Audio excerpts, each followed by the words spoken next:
Vamos a iniciar nuestra revisión de farmacología sobre lo que aprendimos esta semana.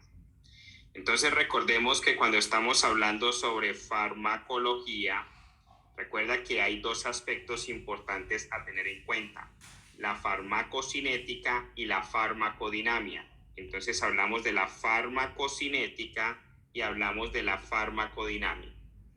Recuerda que cuando estamos hablando de farmacocinética aparecen cuatro aspectos importantes y todos ellos conforman la farmacocinética.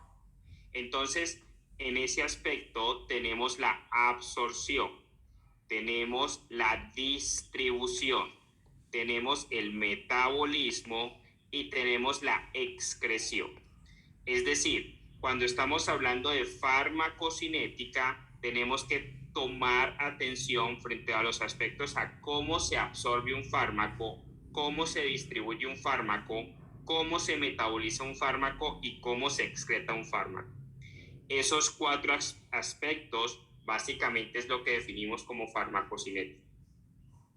Ahora, entonces podemos decir que la farmacocinética es básicamente el estudio del movimiento de los fármacos a través del cuerpo. Entonces, le administramos un fármaco a un paciente, cómo se absorbe. Después de que se absorbe, cómo se empieza a distribuir, cómo se empieza a metabolizar y cómo se termina excretando. Cómo se movió el fármaco en nuestro cuerpo. Ahora, en ese proceso de movimiento del fármaco en nuestro cuerpo, básicamente tenemos que ver qué le hace el fármaco a nuestro cuerpo. Es decir, qué es el efecto que queremos al dar ese fármaco y cómo hace el fármaco para generar ese efecto que queremos. Entonces, a eso es lo que le denominamos farmacodinamia. Entonces, la farmacodinamia básicamente es el efecto del fármaco en nuestro cuerpo y la farmacocinética básicamente es el movimiento del fármaco en nuestro cuerpo. Entonces, cuando empezamos a ver esos aspectos de farmacocinética, tenemos que ver el movimiento macro para después ver el movimiento micro. Entonces, recordemos que en ese movimiento macro, si administramos un fármaco oral, va a pasar por la boca, va a tener degradación de las enzimas salivares, va a tener paso por el esófago y va a llegar al intestino, estómago y luego intestino. Entonces, básicamente nos aparece el metabolismo gastrointestinal. Entonces, es un punto importante. Resulta que después de que está en el intestino, él se va a absorber o él va a pasar a circulación hepática. Entonces, básicamente, va a empezar a meterse a la circulación hepática, básicamente para hacer metabolismo hepático. De la circulación hepática, básicamente va a tener un drenaje al sistema venoso. Entonces, entra a una vena. Y resulta que todo el sistema venoso termina en el corazón derecho. Entonces, entra a la parte derecha del corazón. Y recuerda que la parte derecha del corazón que maneja sangre venosa. De ahí sale a intentar oxigenarse ¿a dónde? A los pulmones. Entonces se va a los pulmones para oxigenarse y cuando se oxigena ya sale como sangre arterial. Está oxigenado. Entonces entra al corazón izquierdo. Entonces aquí entra el corazón izquierdo. Y cuando entra el corazón izquierdo sale por la aorta. Cuando sale por la aorta, ¿qué sistema entra? Al arterial. Y cuando pasa al sistema arterial, básicamente se disemina a todo el cuerpo del paciente. Entonces aquí aparece un punto importante. Depende de cómo demos o cómo administremos ese fármaco al paciente, asimismo va a ser el movimiento del fármaco en nuestro cuerpo. Entonces la farmacocinética no solamente depende de la absorción, de la distribución, del metabolismo y la excreción, sino que también depende de la vía de administración del fármaco. No es lo mismo la farmacocinética de un fármaco oral que la farmacocinética de un fármaco endovenoso, que la farmacocinética del anestésico inhalado. Y cuando entendemos de que la farmacocinética está influenciada por la absorción, distribución y metabolismo, pero esa absorción, esa distribución, ese metabolismo y esa excreción dependen de la vía de administración, podemos entender el Cmax y podemos entender el Tmax. que es el Cmax, la concentración máxima que se logra en sangre con una dosis, y el Tmax es el tiempo máximo que le toma al fármaco para lograr esa concentración máxima en sangre con una dosis. Entonces, si entendemos esos aspectos, vamos a saber que si colocamos el fármaco oral, él tiene que entrar al sistema gastrointestinal. Pero si colocamos el fármaco endovenoso, él va a entrar al sistema venoso. Pero si colocamos el fármaco por inhalación anestésica, básicamente inhalación anestésica, ese fármaco va a entrar a la circulación pulmonar. Entonces, ¿qué sucede si le estamos dando a un paciente un fármaco oral?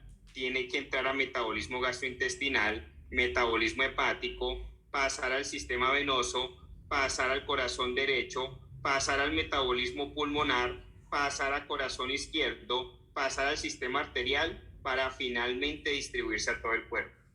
Por esa razón, el camino de un fármaco oral es mucho más largo en comparación al camino que debe tomar un fármaco endovenoso, ya que el fármaco endovenoso hace bypass del sistema gastrointestinal y hepático. No lo pasa en un principio, al final lo va probablemente por circulación venosa, puede pasar por la circulación hepática, pero en un principio en la administración evita ese paso. Por lo tanto, su concentración cuando tiene que llegar en sangre completamente va a ser más alta en comparación al oral.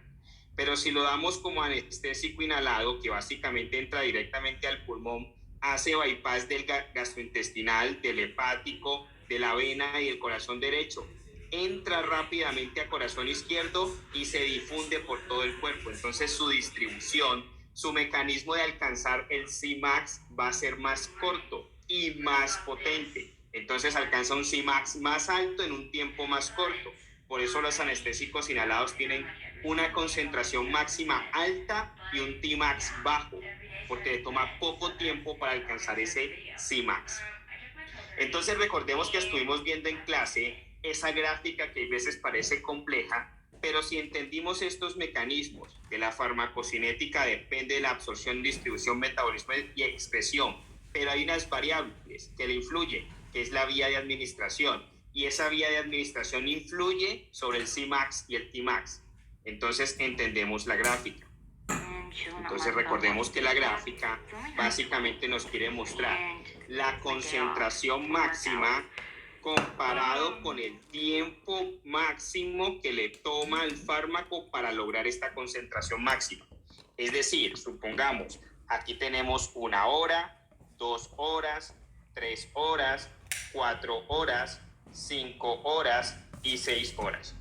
Y supongamos que la concentración va en miligramos, 100 miligramos, 200 miligramos, 300 miligramos, 400 miligramos y 500 miligramos. Entonces, queremos evaluar el fármaco X y supongamos que este es el fármaco X. Ese fármaco X lo damos en un tiempo cero y vamos a darle una dosis de inicio. Y esa dosis de inicio, por ejemplo, son 1000 miligramos, pero queremos ver cuánto tiempo le toma para lograr llegar a los 500 miligramos. Entonces, básicamente, empezamos a ver que ese fármaco empieza a aumentar su concentración en sangre y llega a un punto en que la alcanza, y en ese momento ya empieza a decrecer porque se empieza a metabolizar y excretar. Entonces podemos decir que en este caso a este fármaco en promedio le tomó 2 horas y media en alcanzar su Cmax. Supongamos que esto es un anestésico inhalado. Supongamos que ese mismo fármaco X que existe como anestésico inhalado también existe en forma endovenosa y también existe en forma oral. Entonces le damos a ese paciente en forma endovenosa ese anestésico inhalado, que también existe en forma endovenosa, y vamos a ver que le toma mucho más tiempo lograr una concentración máxima, pero aún así no logra alcanzar la misma concentración máxima del anestésico inhalado. Entonces, en este caso, supongamos que alcanzó 350 en vez de los 500 miligramos que había alcanzado de forma inhalada. Y aparte de eso, le tomó más tiempo. No le tomó 2 horas y media, sino que ahorita le tomó el doble, 5 horas. Pero si ese mismo fármaco llegase a existir de forma oral, si se lo administramos de forma oral, ahora a ese paciente le toma mucho más tiempo poder alcanzar una concentración máxima, pero va a ser una concentración más baja en comparación al inhalado y al endovenoso. Entonces supongamos que aquí alcanzó 180 de concentración máxima y le tomó, supongamos, 7 horas. Entonces tiene un Tmax más prolongado, más alto, pero una concentración máxima más baja. Entonces podemos decir que los fármacos orales, endovenosos y anestésicos inhalados cambian su concentración máxima y su Tmax. Entonces recuerda, ¿cuál tiene ese efecto de concentración máxima más rápido? Los anestésicos inhalados. Entonces tienen alta concentración máxima, pero bajo el Tmax. ¿Por qué? Lo logran muy rápido. ¿Por qué? Porque se están haciendo un bypass, no tienen que pasar todo el metabolismo. Básicamente, en esa dosis inicial, entran al pulmón, pasan a corazón izquierdo y se distribuyen a toda la sangre. Pero ¿qué pasa con los fármacos orales? Entonces recuerda que los fármacos orales básicamente no logran ese mismo Cmax de los anestésicos inhalados. Entonces tienen un bajo Cmax y le toma mucho más tiempo lograr ese Cmax. Entonces un alto Tmax. Ahora, el anestésico, en este caso si llegase a existir endovenoso, básicamente está en el intermedio. El endovenoso tiene un Cmax más alto que el oral y tiene un Tmax más bajo que el oral, pero el endovenoso tiene un Cmax más bajo que el anestésico inhalado y tiene un Tmax más alto que el anestésico inhalado. Entonces ahí entra el punto frente a quién te están comparando el fármaco endovenoso. Presta atención a eso en el examen. Ya sabes que los extremos son el oral y el anestésico inhalado. Pueden preguntarte cuál es el Cmax más alto, el del endovenoso o el del anestésico inhalado. Entonces, si es endovenoso comparado con anestésico inhalado, el Cmax más alto lo tiene el anestésico inhalado. Pero si te comparan el endovenoso con el oral, el Cmax más alto lo tiene el endovenoso. Presta atención, coloca mucha atención en esa parte si el examen te está evaluando esto. Te puede comparar uno con otro y eso puede hacer que cambie la forma de ver el Cmax y el Tmax. Entonces es un punto importante. Ahora, recordemos que en ese proceso inicial de absorción aparecen 4 subtemas importantes. Entonces, hagamos como un mapa. Entonces, cuando hablamos de farmacología, básicamente estamos hablando de 2 temas importantes: la farmacodinamia y la farmacocinética. Coloquemos aquí cinética. Entonces, cuando hablamos de cinética, ¿qué es? Movimiento. Básicamente, el movimiento del fármaco en nuestro cuerpo. Entonces, la farmacocinética, recuerda que se divide en 4 aspectos: absorción, distribución, metabolismo y excreción.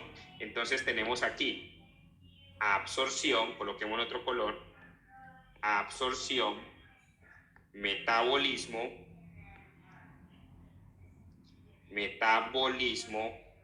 distribución y excreción. Ahora, ¿qué sucede?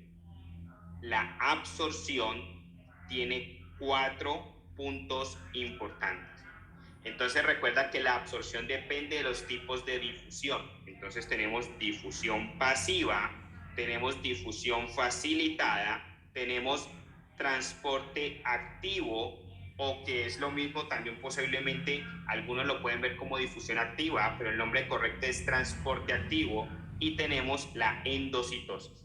Entonces mira y observa cómo hemos hecho ese mapa. La farmacología depende de la farmacodinamia y la farmacocinética. La farmacocinética está compuesta por la absorción, el metabolismo, la distribución y la excreción. Y la absorción depende de si es tipo de absorción por difusión pasiva o por difusión facilitada o por transporte activo o por endocitosis. Si vemos ese movimiento, esa farmacocinética en forma macro, depende del intestino, gastrointestinal, hepático, vena, corazón derecho, pulmón, corazón izquierdo, arteria y distribución. Si la vemos de forma micro, va a depender de la absorción desde el punto de vista de difusión pasiva, facilitada, transporte activo y endocitosis. Punto importante.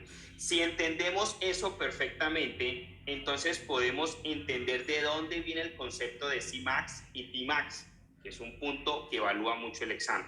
Si entiendes Cmax y entiendes Tmax, sabes el concepto sencillo. Se dio endovenoso, se dio anestésico inhalado o se dio por vía oral. Ahora, esos mecanismos de absorción, que son difusión pasiva, difusión facilitada, transporte activo y endocitosis, evaluémoslos. Entonces miremos el primero, que es la difusión pasiva. Recuerda, dos conceptos importantes. ¿Necesita transportador o no necesita transportador? Y el otro es, ¿necesita ATP o no necesita ATP? Entonces, hay dos que necesitan transportador, hay dos que no necesitan transportador, hay dos que necesitan ATP, hay dos que no necesitan ATP. Entonces, viene un punto de intersección que puede confundirnos. Entonces, coloquemos aquí difusión pasiva, difusión facilitada, coloquemos aquí transporte activo y coloquemos aquí endocitosis. ¿Qué sucede? Recordemos las membranas. Imaginemos que tenemos una membrana, pero recuerda que nuestras membranas son una bicapa lipídica. Entonces tenemos membranas, pero nuestras membranas son una bicapa lipídica. Y lo mismo sucede en todos los ejemplos. Recuerda, el concepto de difusión pasiva, como su nombre lo dice, es pasivo. No necesita esfuerzo, no necesita gasto energético, no necesita mucha energía para hacer. Entonces, el primer concepto es que no requiere ATP.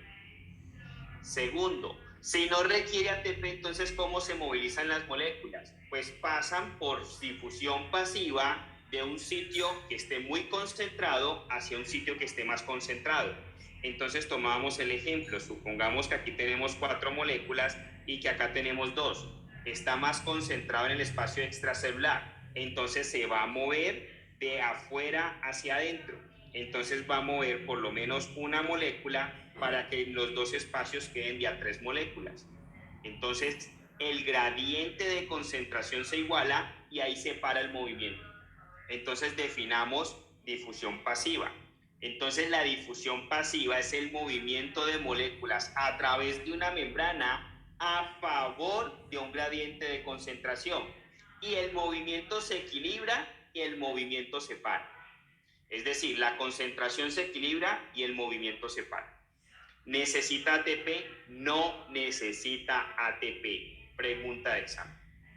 Ahora, ¿qué es difusión facilitada? Como su nombre lo dice, algo le facilita el movimiento, alguien le hace la vida más fácil.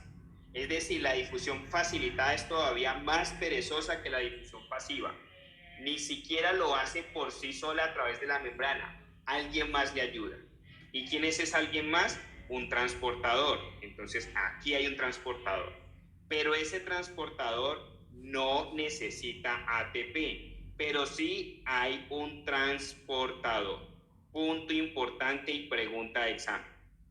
Hay transportador, pero el transportador no necesita ATP. El resto del principio es el mismo. Entonces aquí hay 4 moléculas, aquí hay 2.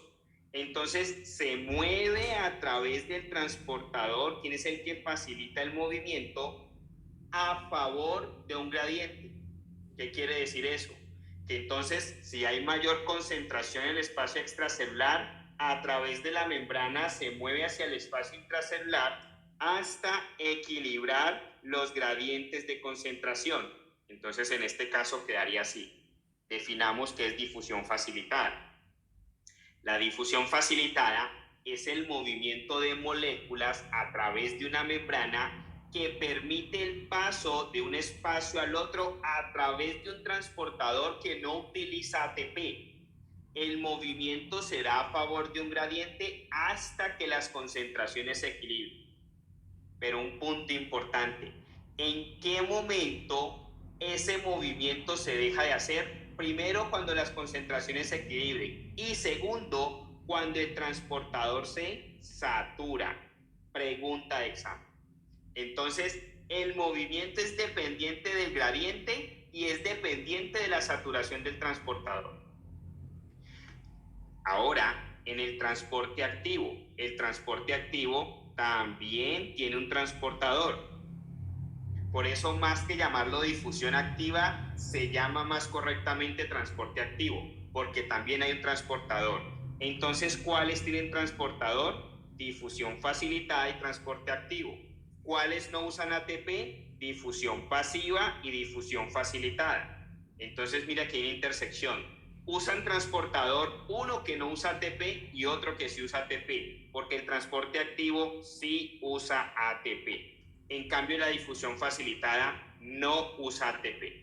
Entonces, ¿quiénes usan transportador? Uno que usa ATP y otro que no usa ATP. ¿Quiénes no usan ATP? Uno que sí usa transportador y otro que no usa transportador.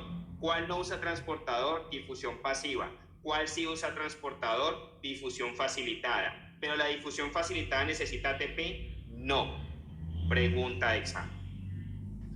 Entonces, ¿por qué necesitamos usar ATP si en teoría los movimientos tienen que ser a favor de un gradiente? Porque en este caso quiere ir en contra del gradiente. Entonces, supongamos el ejemplo. Tenemos aquí 4 moléculas, acá tenemos 2. Lo lógico es que el movimiento fuese del espacio extracelular hacia el espacio intracelular. Pero como va en contra de un gradiente, ahora quiere sacar de donde hay menos hacia donde hay más. Entonces, en ese caso, necesitaría gastar energía para poder colocar esta molécula aquí. Entonces, esa energía es usando ATP. Entonces, ¿qué es transporte activo? Es la movilización de moléculas a través de una membrana usando un transportador en contra de un gradiente. Punto importante. Siempre que el examen te diga que el transportador se satura, te está hablando de difusión facilitada, no de transporte activo, porque en transporte activo se usa ATP, no se usa el principio de saturación del transportador. Aquí se usa el principio, en el tema de transporte activo, de disponibilidad de energía. No hay energía, no hay mitocondria, no hay glucólisis, no hay consumo de glucosa, no está la maquinaria del ciclo de Krebs y la cadena transportadora de electrones, se acabó el ATP, no hay cómo transportar en contra de un gradiente. Entonces, el principio de saturación aplica para difusión facilitada. El principio de saturación no aplica para el transporte activo. ¿Y qué es endocitosis? Es ir en contra de un gradiente, entonces también usa ATP. Pero ese ATP se usa no a través de un transportador, sino por movimientos propios de la membrana. Entonces la membrana hace algo que se llama endocitosis. Pero el principio en contra de un gradiente es el mismo. Aquí hay 4 moléculas, aquí hay 2.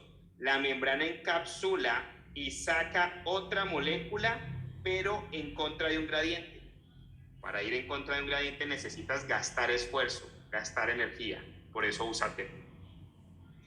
Punto importante y pregunta de examen. ¿Quiénes no usan ATP? Difusión pasiva, difusión facilitada. ¿Quiénes sí usan ATP? Transporte activo y endocitosis.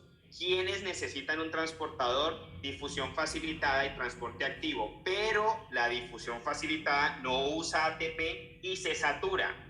Pero el transporte activo sí usa ATP, pero no se satura. Depende de la maquinaria energética de nuestro cuerpo, que es la mitocondria. Punto importante y pregunta de examen, esas difusiones. Entonces recuerda, cuando estamos hablando de farmacocinética, básicamente tenemos que ver la absorción, que es lo que hemos acabado de evaluar. Difusión pasiva, difusión facilitada, transporte activo y endocitosis. ¿Quién usa y quién no usa ATP? Pregunta de examen. ¿Quién usa transportadores? Pregunta de examen. ¿Quién se satura? Pregunta de examen. Ahora, ese fármaco se ha absorbido. Ahora ese fármaco tiene que empezarse a distribuir. Entonces recuerda que vienen ciertos principios de distribución que son importantes para el examen. Primer punto, en nuestro cuerpo, desde el punto de vista farmacológico para la distribución, podemos ver los fármacos desde 4 compartimientos. ¿Y cuáles son esos 4 compartimientos? Entonces tenemos la sangre, tenemos el espacio extracelular, el espacio intracelular y el tejido adiposo. Entonces, básicamente, un fármaco, cuando entra a nuestro cuerpo, básicamente, en algún punto tiene que llegar a la sangre, sea oral, sea anestésico inhalado o sea endovenoso, tiene que llegar a la sangre. Y se empieza a mover por todos los compartimientos una y otra vez, una y otra vez. Pero ¿qué le permite que se pueda movilizar en esos compartimientos? Entonces aparece algo que se denomina la constante de distribución. Entonces, básicamente, la constante de distribución depende de varios factores.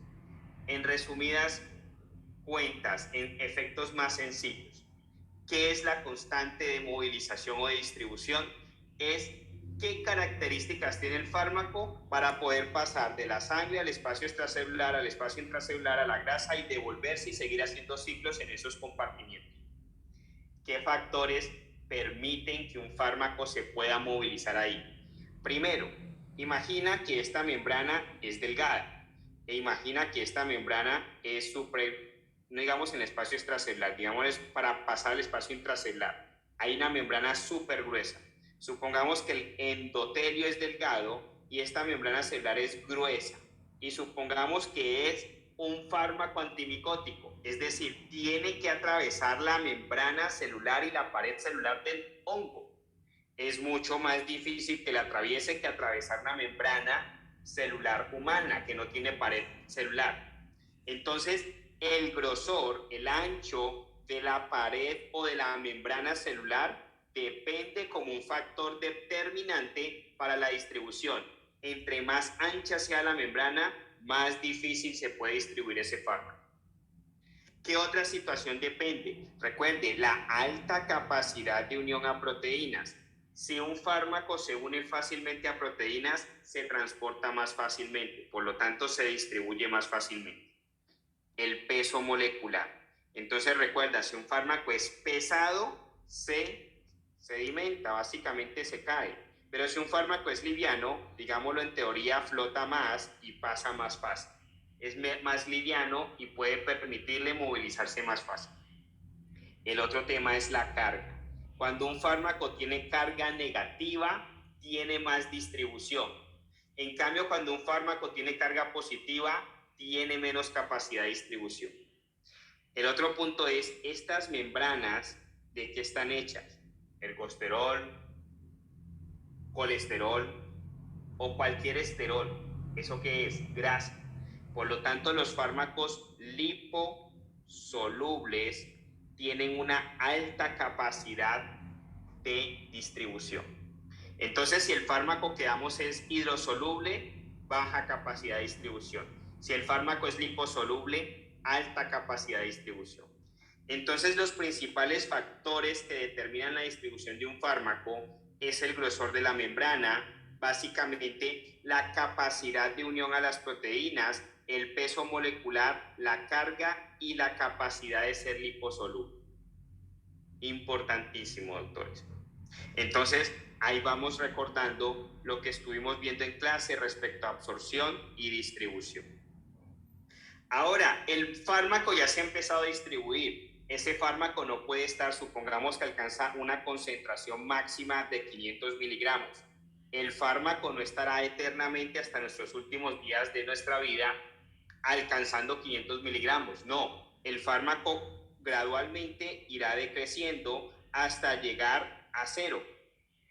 Pero ¿eso cómo se hace? Gracias a los procesos de metabolismo y excreción. Entonces recuerda que el proceso de metabolismo que te va a evaluar el examen es la P450, la citocromo P450.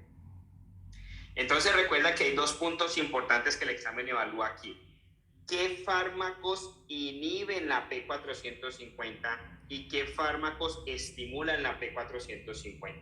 Entonces recuerda, ¿qué nos pone down? ¿Qué nos pone con el sistema neurológico bajo? Entonces el crack. El crack. ¿Y quién nos ofreció el crack? Los amigos. Entonces los fármacos crack amigos deprimen, bajan la actividad de la P450. En cambio, los fármacos SPBRS estimulan la actividad de la P450. Entonces tomábamos un ejemplo. Imagina que este es el hígado. E imagina que aquí tenemos la citocromo P450. Entonces, el fármaco X necesita ser metabolizado por la citocromo P450. Pero resulta que el fármaco Y lo que hace es estimular la P450. Supongamos que el fármaco X es un anticonvulsivante y supongamos que el fármaco Y es cualquier fármaco que estimula más la actividad de la P450. Y supongamos que este paciente necesita una concentración máxima en sangre de ese anticonvulsivante de 500 miligramos. Entonces, para lograr esa concentración máxima de 500 miligramos, el paciente debe tomar una dosis de 1000 miligramos. Entonces, el paciente se toma 1000 miligramos cada 8 horas para mantener una concentración máxima en sangre de 500 miligramos. Pero resulta que concomitantemente al mismo tiempo le damos el fármaco Y que estimula más la actividad de la P450. Entonces, cuando este fármaco anticonvulsivante pasa por el metabolismo de la P450, es degradado más rápidamente. Por lo tanto, la concentración en sangre va a bajar. Ese paciente ahora, en vez de tener 500, va a tener, por dar un ejemplo, 300 miligramos.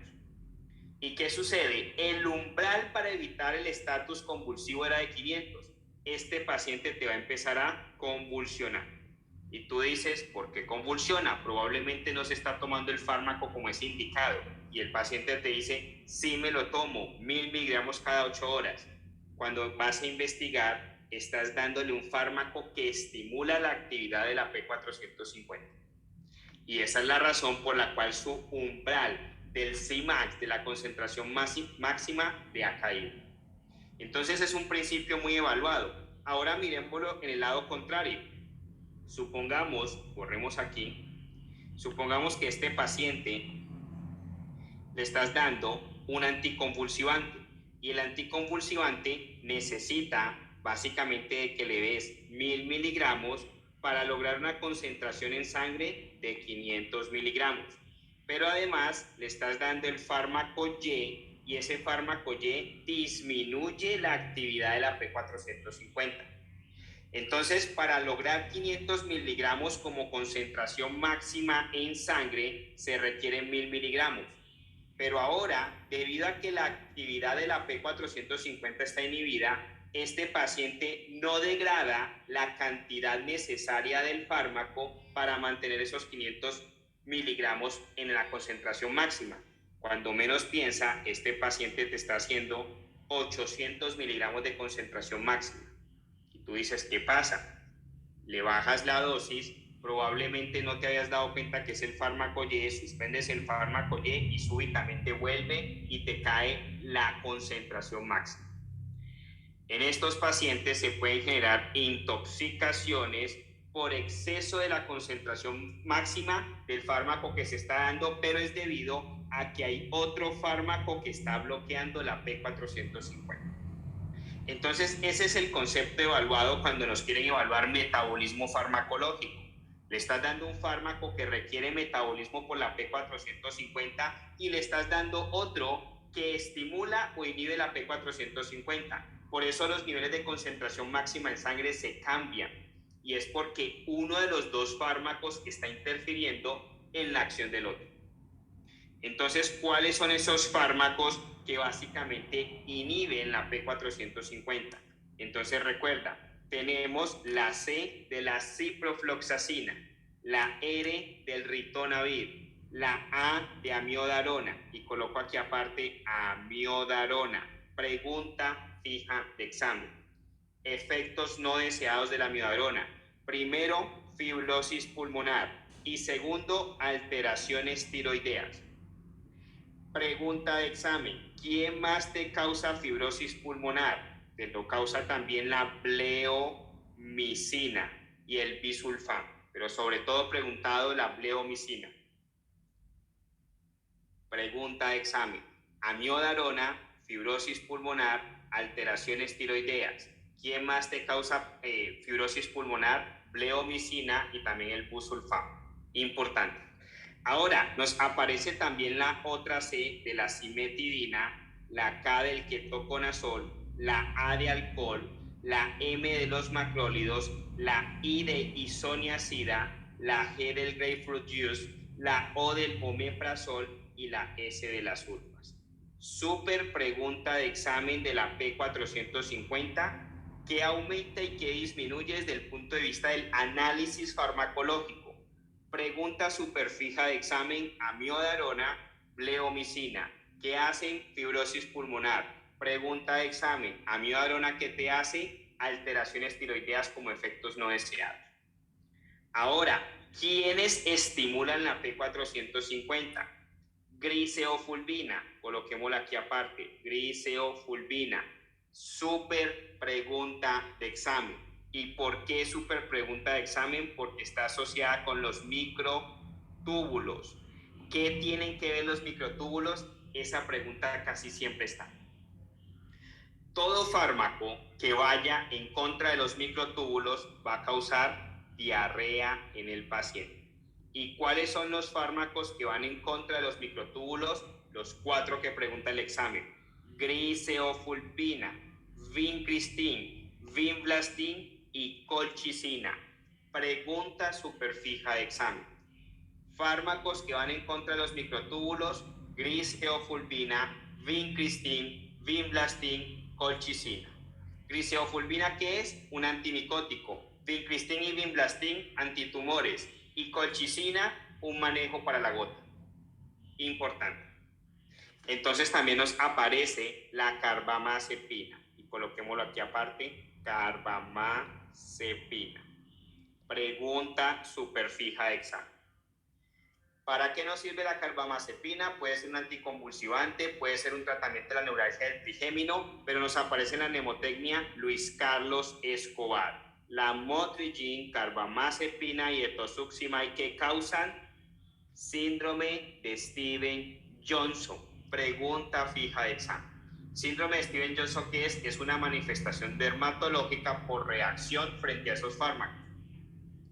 Ahora, la carbamazepina entonces me aparece dentro de los fármacos que estimulan la P450. Además de eso, la carbamazepina me sirve para tratar la neuralgia del trigémino.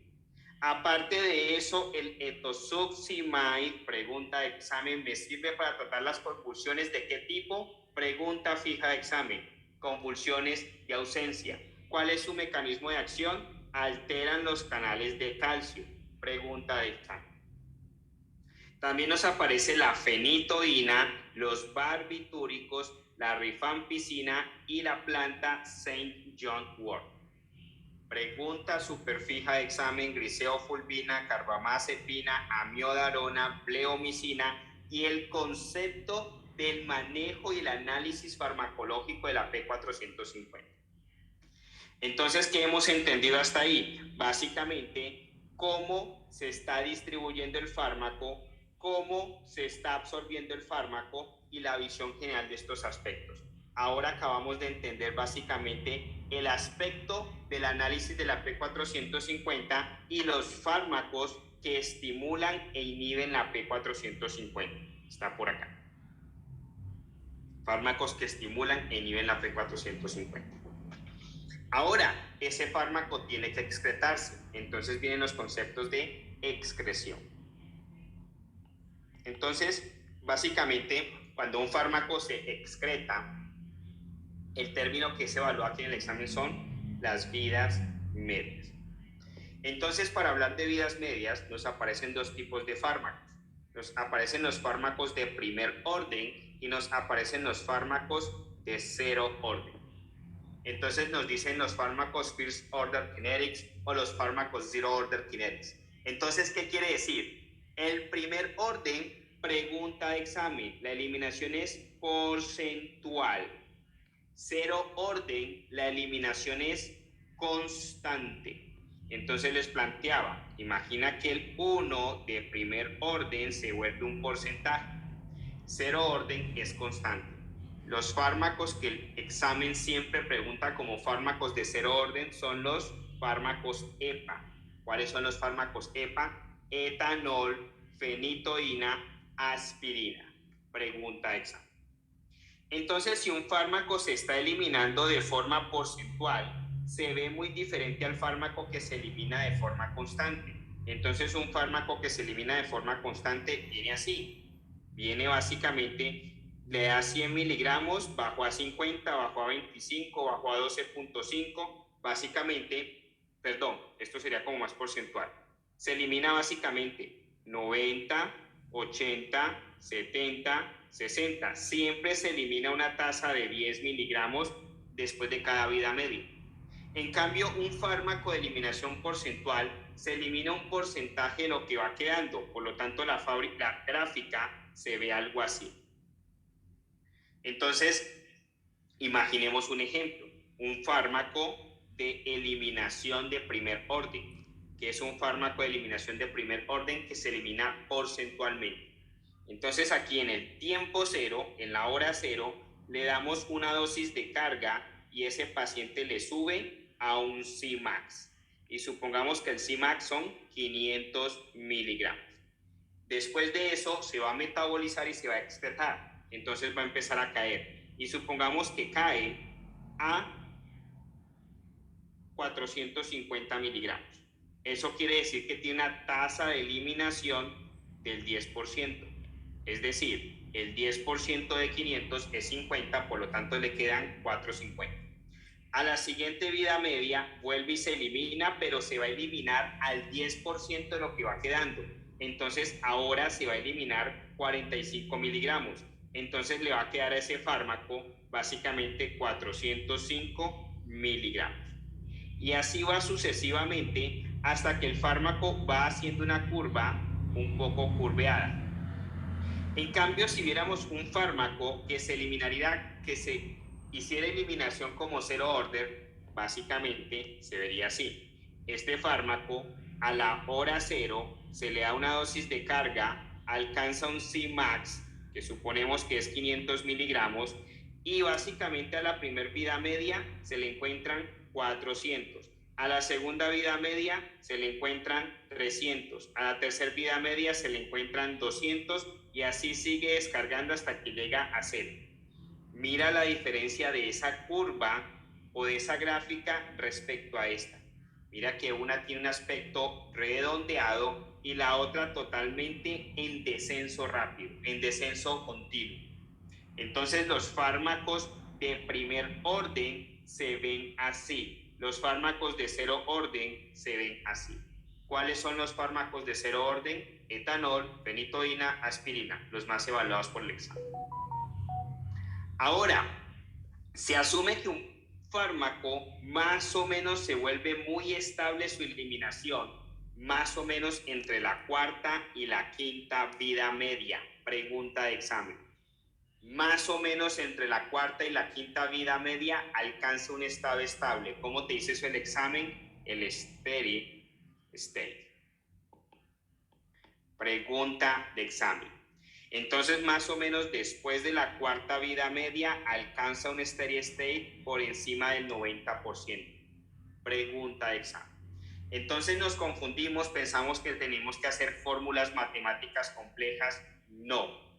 Cuando el examen te quiere evaluar vidas medias, siempre fíjate si te están diciendo alcanza un steady state por encima del 90%. ¿Cuántas vidas medias necesita para alcanzar esto? 4 a 5.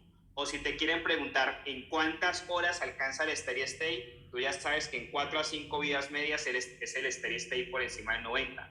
Por lo tanto, mira cuánto te está diciendo la pregunta que dura cada vida media. Si te dicen que cada vida media dura 30 minutos y básicamente tú sabes que el steady state se alcanza la cuarta vida media o quinta, entonces multiplica esos 30 minutos por 4. Importante. Les recomiendo, por favor, apréndanse las fórmulas de dosis de carga, de volumen de distribución y de clearance, que es el aclaramiento de la parte renal. Por favor, aprenderse esas fórmulas.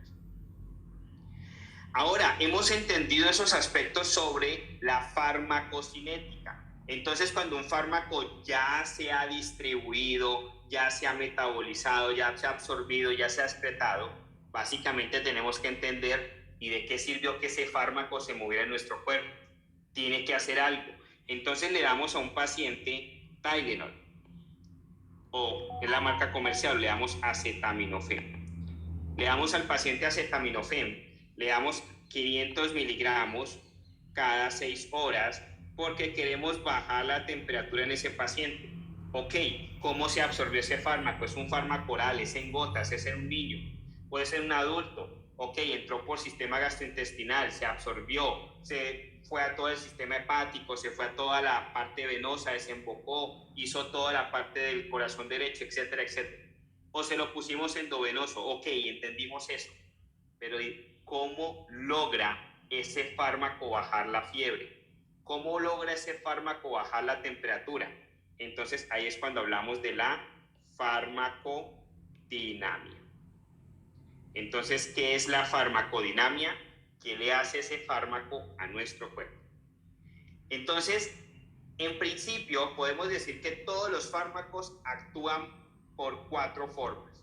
Y esas 4 formas básicamente están basadas en receptores. Entonces lo puede hacer por canales iónicos, por G-protein, por enzimas o por acceso intranuclear directo.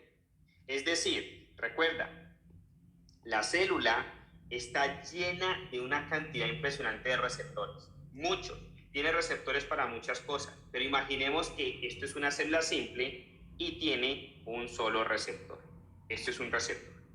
Pueden ser receptores ligando, pueden ser receptores tipo tyrosine kinase, pueden ser receptores tipo G-protein, pueden ser receptores enzimáticos, pueden ser receptores por canales iónicos, pueden ser receptores por canales de compuertas. Hay millones de receptores, pero para efectos farmacológicos vemos 4: canales iónicos, G-protein, por enzimas o directos.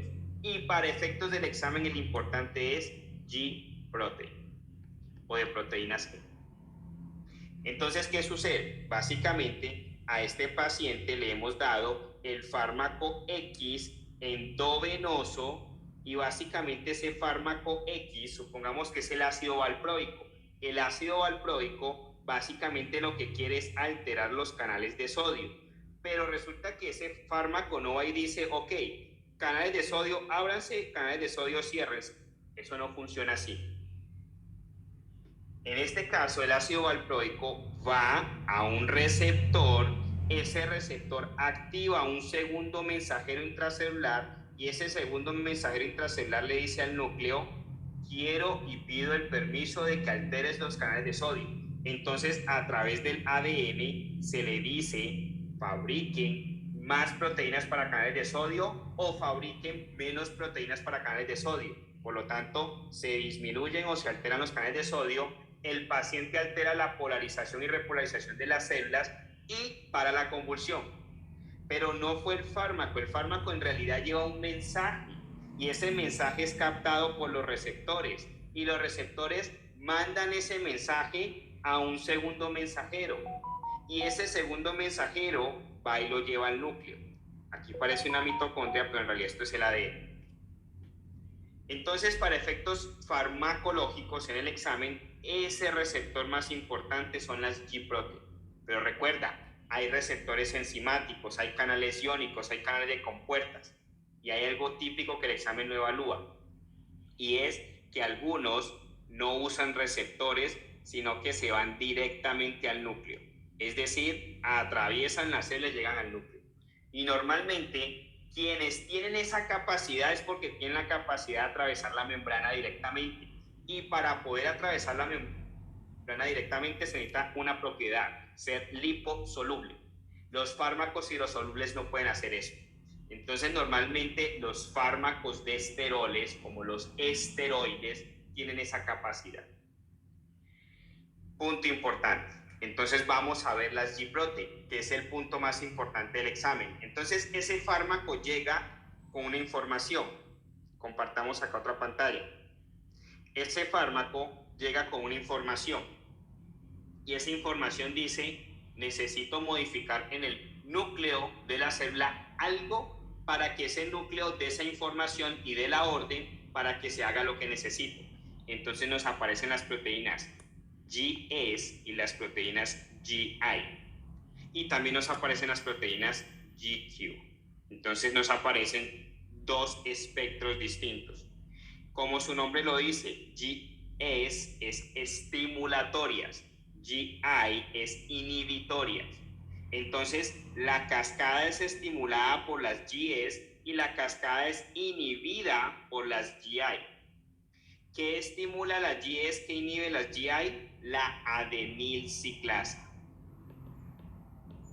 Entonces, las GS estimulan la elevación y activación en los niveles de adenilciclasa. Pero en cambio, la GI inhibe o bloquea el aumento en los niveles de la adenilciclasa. Cuando la adenilciclasa se empieza a elevar, entonces básicamente se empiezan a activar los niveles de ATP, el cual se convierte hacia AMP cíclico. Recuerden, en este caso es farmacología pura, básicamente proteínas G, pero siempre que el examen te hable de los cíclicos, que vas a pensar en efectos de bacteriología o virología, diarrea acuosa. En efectos de farmacología también puedes pensar relajación del músculo liso. En efectos de la cascada empiezas a pensar en GS, GI para activación nuclear de alguna información. Entonces se aumentan los niveles de AMP cíclico y aquí el AMP cíclico es el segundo mensajero. Entonces eso que estábamos entendiendo en generalidad, ahora lo vemos aquí más específico. Cuando se aumentan los niveles de AMP cíclico, se empiezan a activar y aumentar los niveles de la protein kinase A o la proteína quinasa A. Y esa proteína quinasa A es la que va directamente al núcleo y le dice al ADN: necesito que empieces a mover esta función, a hacer esta síntesis, porque el fármaco que le acaban de dar a nuestra sangre está diciendo que necesitamos esto. Entonces, ¿qué hacen las proteínas GS? Aumentan los niveles de adenilciclasa. Eso lleva a que se aumenten los niveles de ATP para que se convierta en AMP cíclico. El AMP cíclico se vuelve un segundo mensajero de la información que viene acá en sangre. Básicamente, aquí está el fármaco X que estimuló las proteínas GS. Esas proteínas GS aumentaron la adenilciclasa. Eso llevó a la conversión de ATP a AMP cíclico. Ahora el AMP cíclico tiene la información y le dice a la protein kinase A que le diga al núcleo, porque la única que puede entrar al núcleo es la proteína quinasa A, el AMP cíclico no. Entonces la proteína quinasa A sí puede entrar al núcleo y decirle al ADN: hay una información farmacológica que dice que alteremos los canales de sodio para que el paciente no convulsione. Entonces se hace esa información. Pero hay fármacos que a través de las GI, el fármaco X puede estimular las GI para que toda esta cascada se bloquee y básicamente el núcleo no reciba ninguna información. Entonces GS activa la cascada de adenilciclasa, AMP, protein kinase A. En cambio GI bloquea la cascada adenilciclasa, ATP, AMP cíclico, protein kinase A. Ahora, ¿qué hacen las GQ? Entonces las GQ, cuando algún fármaco se le ha dado a este paciente, imaginemos que aquí está la arteria, este fármaco va por el sistema y estimula las GQ. Entonces inmediatamente se elevan los niveles de la fosfolipase C. Entonces la fosfolipasa C se empieza a elevar. Y cuando se eleva, activa dos componentes, el diacilglicerol y el inostilfosfato 3. Pregunta de examen. Cuando se aumentan los niveles de diacilglicerol, se activa una molécula que se llama la proteína quinasa C y se activan los niveles de calcio, los cuales sí pueden entrar al núcleo y darle una información al ADN. Pregunta de examen. ¿Qué receptores usan las proteínas GQ? Entonces las proteínas GQ utilizan el HAF, 1, M and M. Entonces, H1, alfa 1, B1, M1, M3. Pregunta fija de examen. Normalmente la norepinefrina usa los receptores alfa 1, por dar un ejemplo farmacológico. pero la norepinefrina puede usar alfa 1, alfa 2, beta 1, pero mucho más alfa 1. ¿Qué receptores usan las proteínas GI? Entonces recuerda que las GI son inhibitorias, entonces son locas y tristes, MAT2. ¿Eso qué quiere decir? Que utilizan los receptores M2, alfa 2 y D2. Todo lo demás es utilizado por las GIs. Punto importante, pregunta superfija de examen proteínas G. Eso siempre sale en los exámenes. Es importante que tengamos claro eso.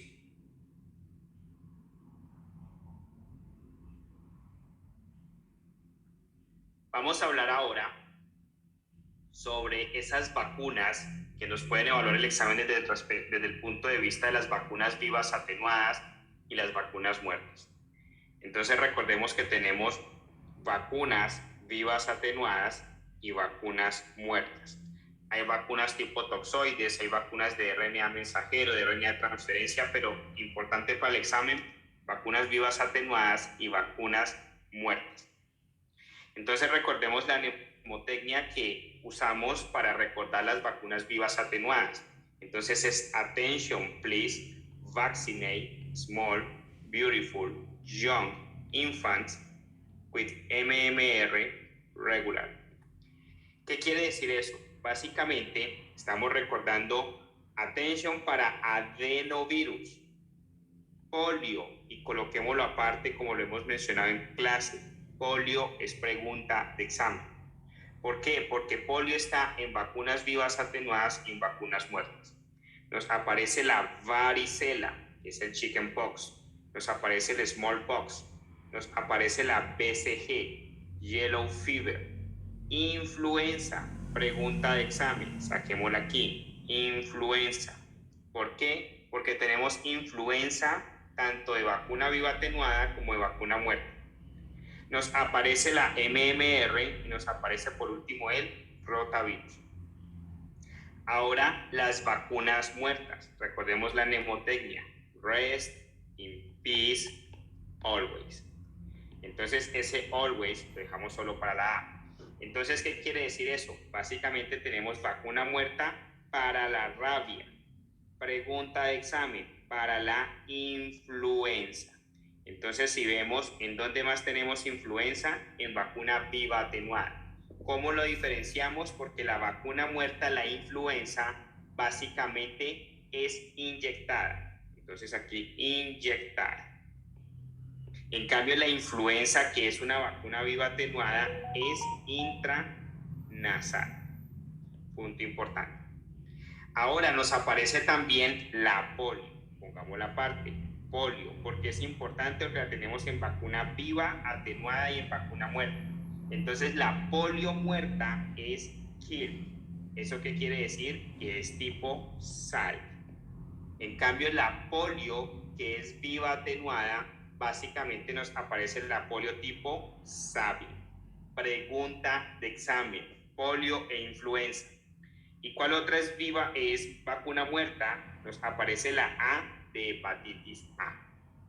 Súper pregunta de examen, polio e influenza. Ahora, nos aparecen también los inmunosupresantes. Entonces recuerda, cuando hablamos de inmunosupresantes, súper pregunta de examen, lo que esté relacionado con interleuquina 2. Recuerda que estuvimos viendo el proceso rápidamente que se profundiza en la parte de inmunología. Normalmente el germen entra a nuestro cuerpo y quiere invadirnos, pero ¿qué aparece primero? Las defensas mecánicas. Entonces las vellosidades, el moco, el pH, etcétera, etcétera. Si logra pasar eso, ¿quién lo enfrenta? Macrófagos, neutrófilos y natural killer a grandes rasgos. Si básicamente los macrófagos logran neutralizarlo, entonces el macrófago toma ese germen y básicamente lo deglute. Entonces imaginemos que esto es un macrófago y el macrófago ha deglutido ese germen. Ese macrófago, cuando deglute ese germen, se llama un fagosoma. Ahora el fagosoma no puede aniquilar, no puede matar ese germen, tiene que llevárselo a alguien más. Entonces se lo lleva a una estructura que está lisosoma, que está adaptada, coloquémoslo por acá, lisosoma, que está adaptada para tener agentes radicales, para tener enzimas que oxiden y degraden las membranas. Entonces, el lisosoma básicamente recibe el macrófago con su germen internamente. ¿Qué es eso, el fagosoma? Ahora el fagosoma metido en el lisosoma se denomina fagolisosoma. Y básicamente es liberado el germen y básicamente por los ácidos, por los iones superóxidos se degrada ese germen y muere. Si por alguna razón el macrófago no puede tomar ese germen, porque los gérmenes pueden generar mecanismos de evasión, y un mecanismo de evasión puede ser que evita la formación del fagosoma o la formación del fagolisosoma, o evade, que básicamente este proceso se llama fagocitosis. Uno de los mecanismos patológicos y virulentos de los gérmenes es evitar la fagocitosis. Si evita la fagocitosis, nunca puede ser presentado al lisosoma y por lo tanto no será degradado. En ese caso, el macrófago, ¿qué hace? Cambia la táctica de guerra, lo toma y se lleva un pedacito de ese germen para presentarlo a los linfocitos T. Entonces se vuelve una célula presentadora de antígeno. Cuando se lo presenta a los linfocitos T despiertan a los linfocitos B y los linfocitos B empiezan a hacer inmunoglobulinas. Mientras empieza a hacer inmunoglobulinas, el linfocito B le da la orden al linfocito T que se empiecen a liberar citoquinas. Y dentro de esas citoquinas está la interleuquina 2. Entonces la interleuquina 2 es estimuladora de todo el mecanismo de la cascada por ciclo de feedback. Básicamente los linfocitos T le dicen a las citoquinas, entre las interleuquina 2, que generen más proliferación de defensa inicial. Entonces estimula la proliferación de macrófagos, estimula la proliferación de linfocitos T, de linfocitos B, eso va a generar más anticuerpos, etcétera, etcétera.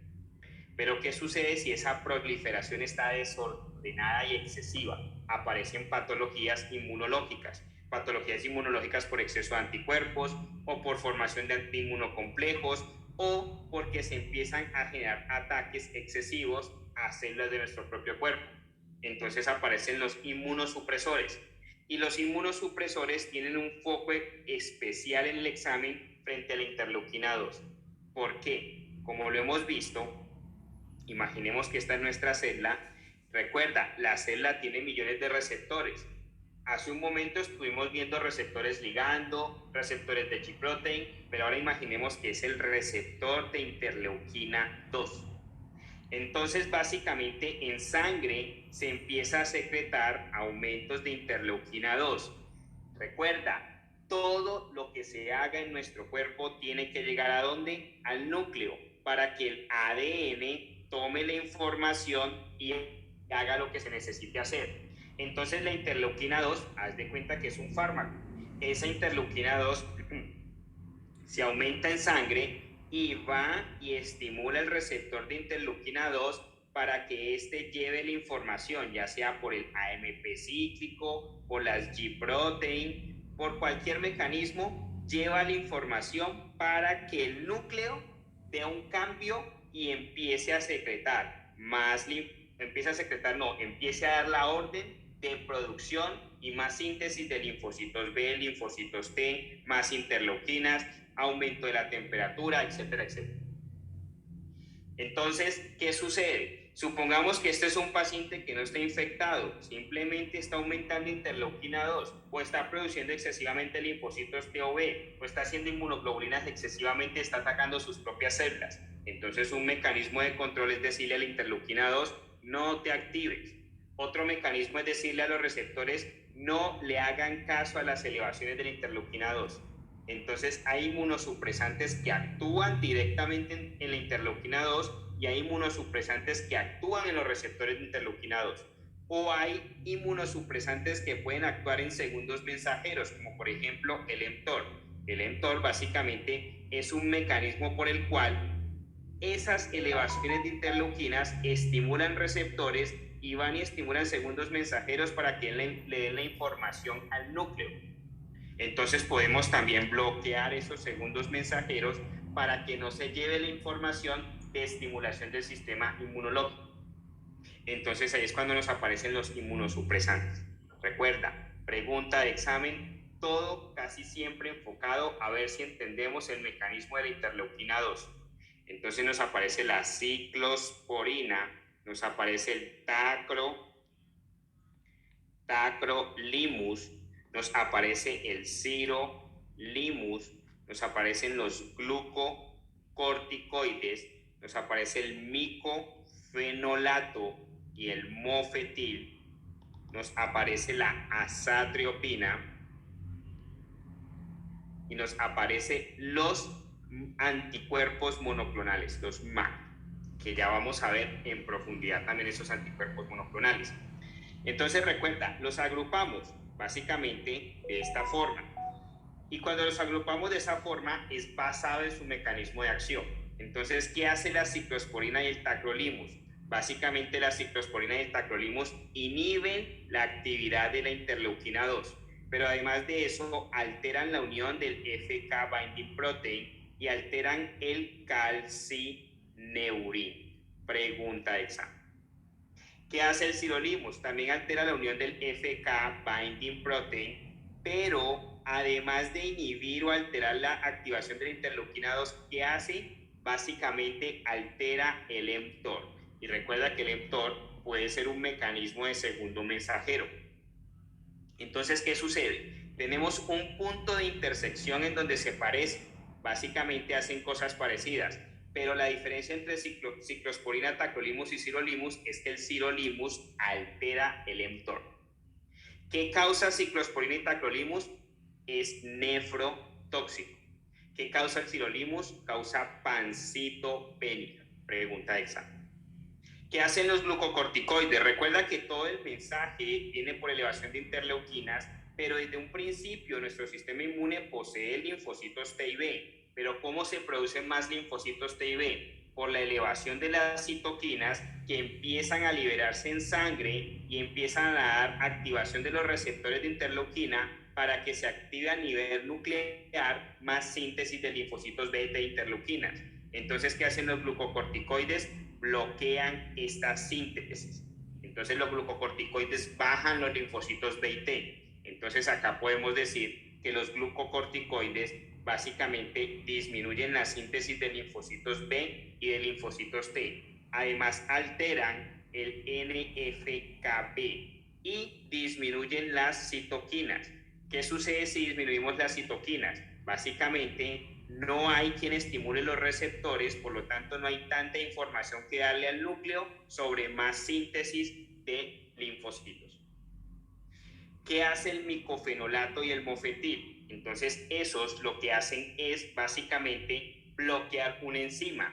Resulta que para sintetizar linfocitos B y T se requiere IMP sintetasa. Entonces bloquean la IMP sintetasa. ¿Qué hace la azatriopina? Bloquea la 6-mercaptopurina. ¿Qué hacen los anticuerpos monoclonales? Exclusivamente y específicamente dos, el taclizumab y el basilixumab. Básicamente bloquean los receptores de interleuquina 2. Pregunta de examen, ¿por qué? Porque se parece como si bloqueara la interleuquina 2, pero no la bloquea. Recuerda, una situación es bloquear directamente la interleuquina 2, otra es bloquear el receptor. Tú bloqueas el receptor, los niveles de interleuquina 2 pueden estar elevados, pero no se genera la información al espacio intranuclear, porque como no se activa el receptor, no se manda el espacio, no se manda el mensaje al espacio intracelular, que es el núcleo. Importante. Entonces, cuando nos hablan de inmunosupresantes, es importante que tengamos en cuenta el tema de interleuquina 2. Ahora, hay otro fármaco que nos evalúa el examen para interleuquina 2, pero es bueno que lo tengas aparte, que es el aldesleukin. Entonces, cuando te hablen de aldesleukin, ese también afecta a la interleuquina 2, pero lo usamos exclusivamente para algo, el renal cell carcinoma. Pregunta de examen. Y aparece, recuerda que aparece una marcación exclusiva en cada linfocito. Los linfocitos B tienen una marcación diferente a los linfocitos T. Entonces los linfocitos B vienen marcados como CD20. Los linfocitos T vienen marcados como CD3, CD4 y CD8. Cuando se maduran se vuelven CD3, CD4 o CD3, CD8.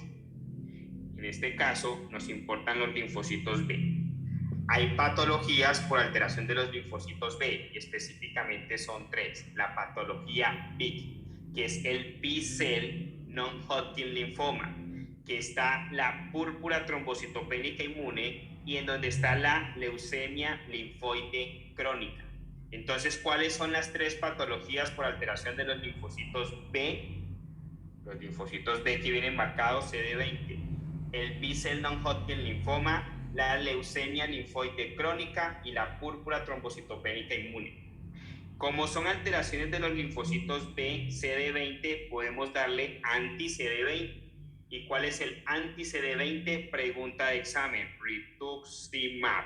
Entonces nos aparece otro anticuerpo monoclonal. Entonces tenemos tres anticuerpos monoclonales hasta ahora. Tenemos básicamente los que bloquean directamente los receptores de interleuquina 2 y tenemos un anticuerpo monoclonal que va contra los CD20. Esos que bloquean los receptores de interleuquina 2, ¿cuáles son? El taclizumab y el basilizumab. Pero tenemos ahora el rituximab y el rituximab no va en contra de la interleuquina 2 ni en contra de los receptores de interleuquina 2, va en contra de los linfocitos B marcados CD20. Pero tenemos otro anticuerpo monoclonal, que es el trastuzumab. Recuerda, también termina en MAP, es decir, también es un anticuerpo monoclonal, pero este exclusivamente en cáncer de mama que sea HER2 positivo. Entonces recuerda, TRAS-2, HER2, TRAS-2, HER2. Entonces no te vayas a dejar confundir con esos dos grupos grandes que te quiere valer el examen. ¿Qué entiendes por interleuquina 2 y qué entiendes por anticuerpos monoclonales? Recuerda que hay anticuerpos monoclonales contra los receptores de interleuquina 2 y hay anticuerpos monoclonales contra los linfocitos B y hay anticuerpos monoclonales contra el oncogen HER2. Hay fármacos inmunosupresores en contra de la interleuquina 2 y hay otros en contra de los receptores de interleuquina 2. Son los dos grupos de inmunosupresante que el examen siempre te va a dar. Ahora, un recordatorio sobre temas de antibiótico en los dos grupos grandes, penicilinas y cefalosporinas. Recuerda que eso lo vamos a ver exclusivamente en la parte de bacteriología, pero veamos esos dos grupos grandes a grandes rasgos. Recuerda, ¿para qué nos sirven las penicilinas y para qué nos sirven las cefalosporinas?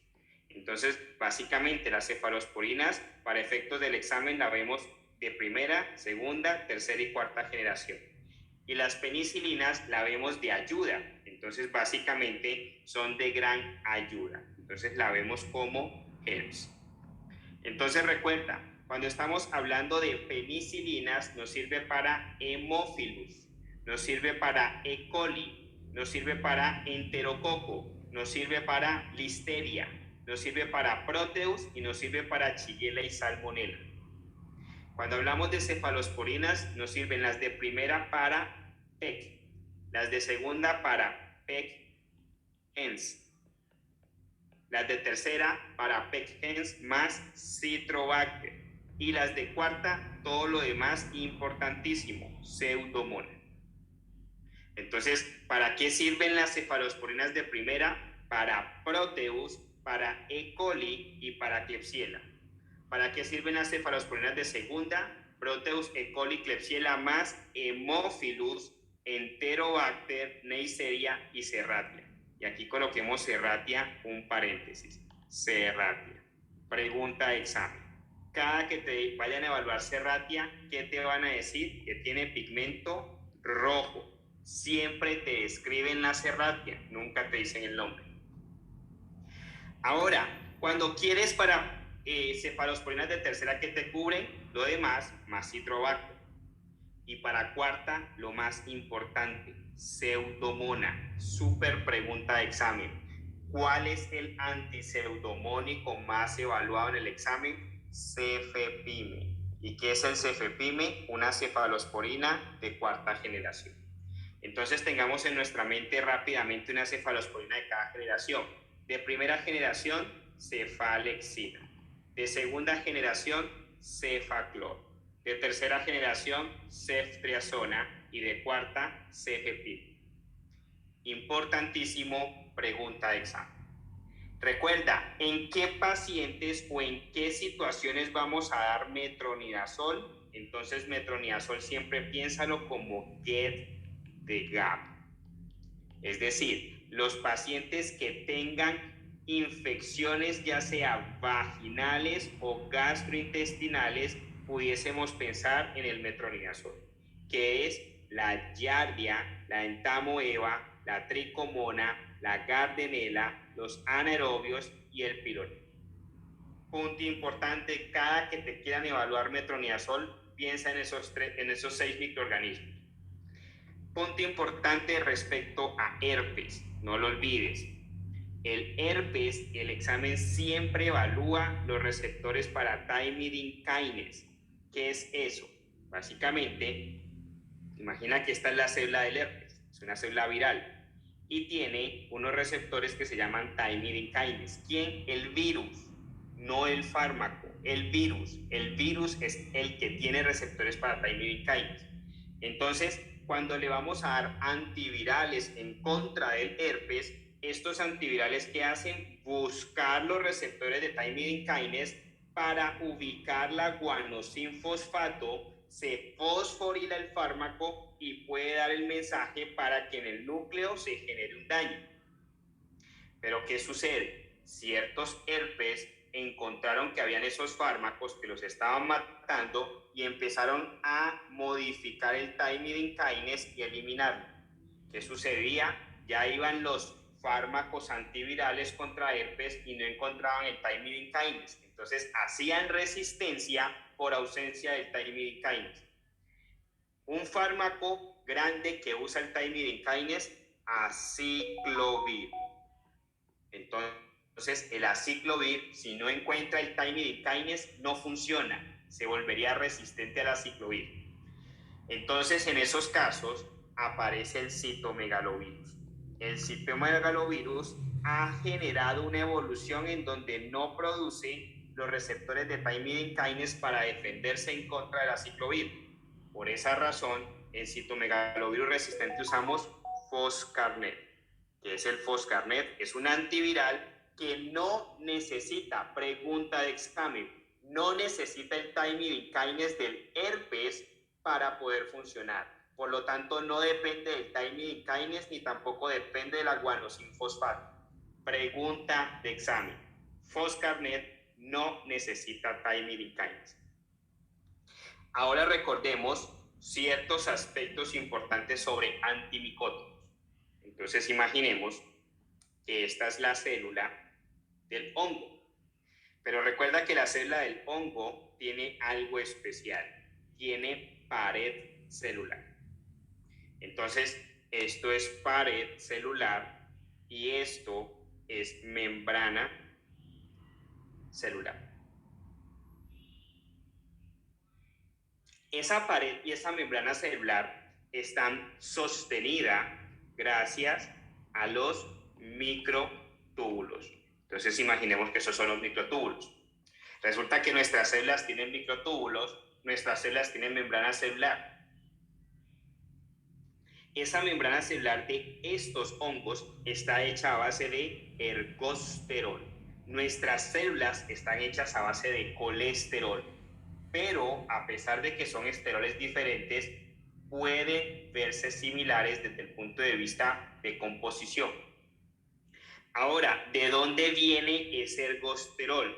Viene a partir del lanosterol. ¿Y de dónde viene el lanosterol? A partir de la escualeno. ¿Y quién determina la síntesis de escualeno? El núcleo. Y recuerda que el núcleo de las células micóticas tiene ADN, por lo tanto también se parece a nuestras células. Entonces el ADN determina y da la orden de síntesis de escualeno para que el escualeno se vuelva lanosterol y el lanosterol se vuelva ergosterol y el ergosterol empieza a sintetizar las membranas celulares. Ahora, ¿Qué sucede? Básicamente, tenemos fármacos que bloquean la síntesis de ácidos nucleicos.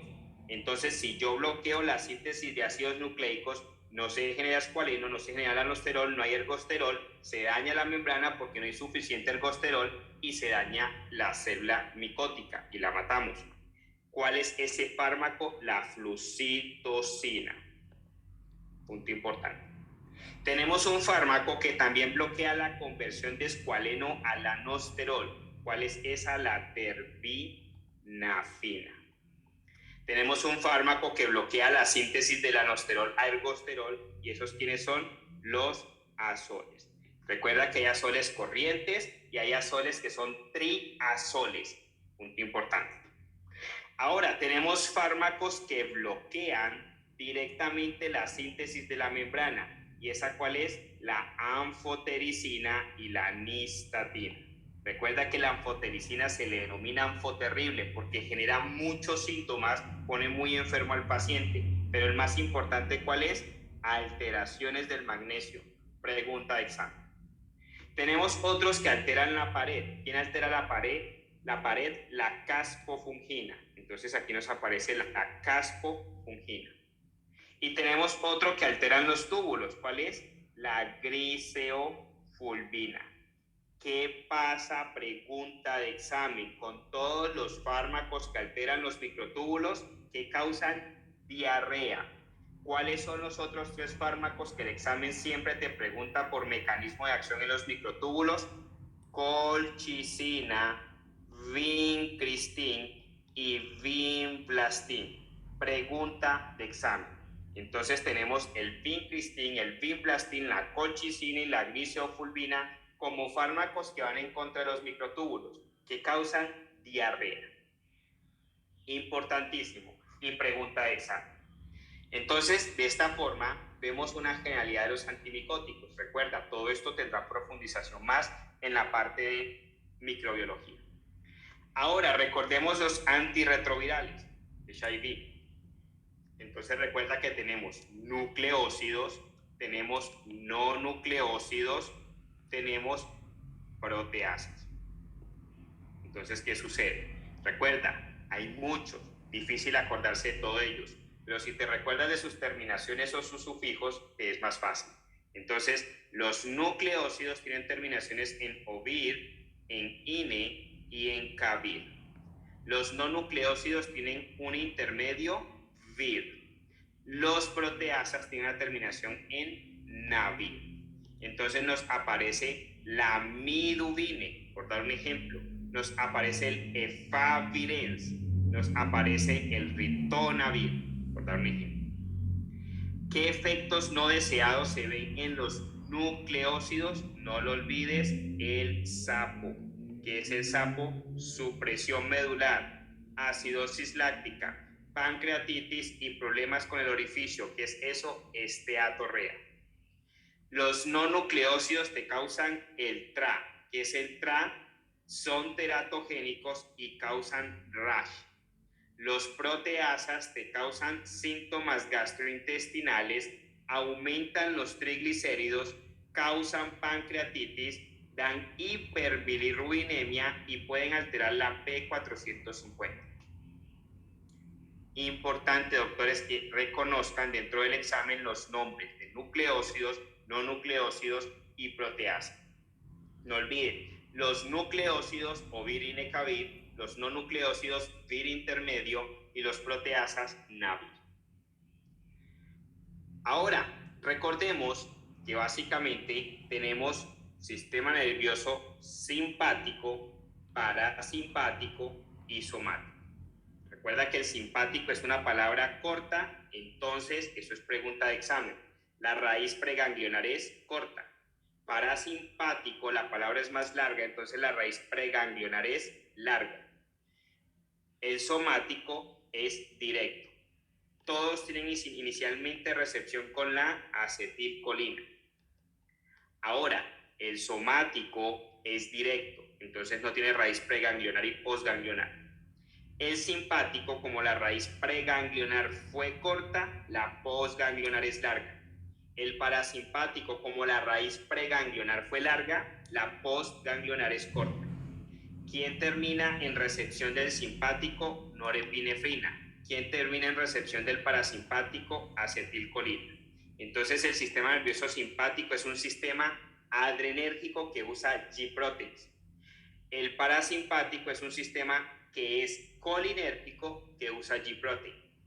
Pero resulta que el somático también es colinérgico. Entonces se diferencian porque el parasimpático es muscarínico, en cambio el somático es nicotínico. Pregunta de examen. Y es importante tener claro eso.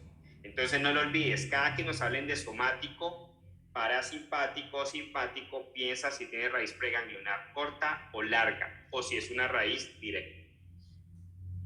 Ahora, como estamos hablando de sistemas colinérgicos, entonces nos aparecen dos fármacos que el examen siempre nos compara: el betanechol y la oxibutina. Dos fármacos que siempre nos lo comparan. Entonces recuerda, uno estimula el sistema colinérgico, el otro lo inhibe. Entonces este estimula el sistema colinérgico, la oxibutina inhibe el sistema colinérgico. Si tú activas el sistema colinérgico es porque estimulas el parasimpático. Recuerda, lo acabamos de ver aquí. Si estimulamos el sistema colinérgico, estamos estimulando el parasimpático. Pero si bloqueamos el sistema colinérgico es antiparasimpático, es decir, que es anticolinérgico.